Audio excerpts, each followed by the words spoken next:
ಈಗ ರಿಪೋರ್ಟ್ ಯಾರು ಪ್ರಿಪೇರ್ ಮಾಡ್ಯಾರ? ಕಾಲೇಜ್ದವ್ರು. ಈಗ ನನ್ನ ಬಗ್ಗೆ ಏನಾರು ರಿಪೋರ್ಟ್ ಪ್ರಿಪೇರ್ ಮಾಡತ್ತೀನಂದ್ರೆ ನಾ ಏನು ಬೇಕಾದ್ ಬರಿಬೋದು.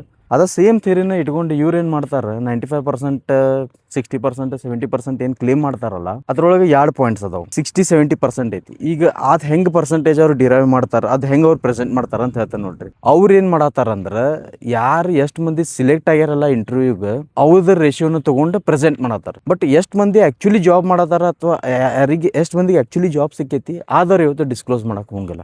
ಯಾಕಂದ್ರೆ ಹಂಗೆ ನೋಡಕತ್ತಾರೆ. ಈಗ ಲಿಂಕ್ಡ್ಇನ್ದಾಗೂ ಭಾಳ ಮಂದಿ ಅಪ್ಲೈ ಮಾಡ್ತಾರೆ ಜಾಬ್ಸ್, ಭಾಳ ಕಮ್ಮಿ ಮಂದಿಗೆ ಜಾಬ್ ಸಿಗ್ತೈತಿ. ಸೊ ಇದು ರಾಂಗ್ ಆಕೈತಲ್ಲ. ಈಗ ಮುಂದಿನವಂಗೆ ಏನಿಸ್ತೈತಿ, 60 ನಮ್ದು 60% ಐತಪ್ಪ ಅಂತಂದ್ರೆ ಈಗ 100ಆಗ 60 ಮಂದಿ ಪ್ಲೇಸ್ ಆಗ್ಯಾರ ನಮ್ಮಲ್ಲಿ ಅಂತ ತಿಳ್ಕೊಂತಾನೆ. ಬಟ್ ಆ್ಯಕ್ಚುಲಿ 60 ಮೆಂಬರ್ಸ್ ಸಿಲೆಕ್ಟ್ ಆಗಿಲ್ಲ, 60% ಇಂಟರ್ವ್ಯೂ ಅಟೆಂಡ್ ಮಾಡ್ಯಾರ ಅಥವಾ ಎಲಿಜಿಬಲ್ ಅದಾರ. ಅವ್ರದ್ದು ಇವ್ರು ದೊಡ್ಡ ಫೋಟೋ ತೊಗೊಂಡು ಎಲ್ಲ ಬ್ಯಾನರ್ದಾಗ ಹಾಕಿ ಇಟ್ಬಿಡ್ತಾರೆ ಗೇಟ್ ಹೊರಗೆ. ಯಾರು ಬರ್ತಿರ್ತಾರಲ್ಲ ಅವ್ರು ಇನ್ಸ್ಪಿರೇಷನ್ ಆಗಿ ಇಷ್ಟು ಮಂದಿ ಸಿಲೆಕ್ಟ್ ಆಗ್ಯಾರ, ಇಲ್ಲೇ ನಾ ಇಲ್ಲೇ ಹಚ್ಬೇಕಂತಂದು. ಇದು ರಾಂಗ್ ಐತಿ. ಸೆಕೆಂಡ್,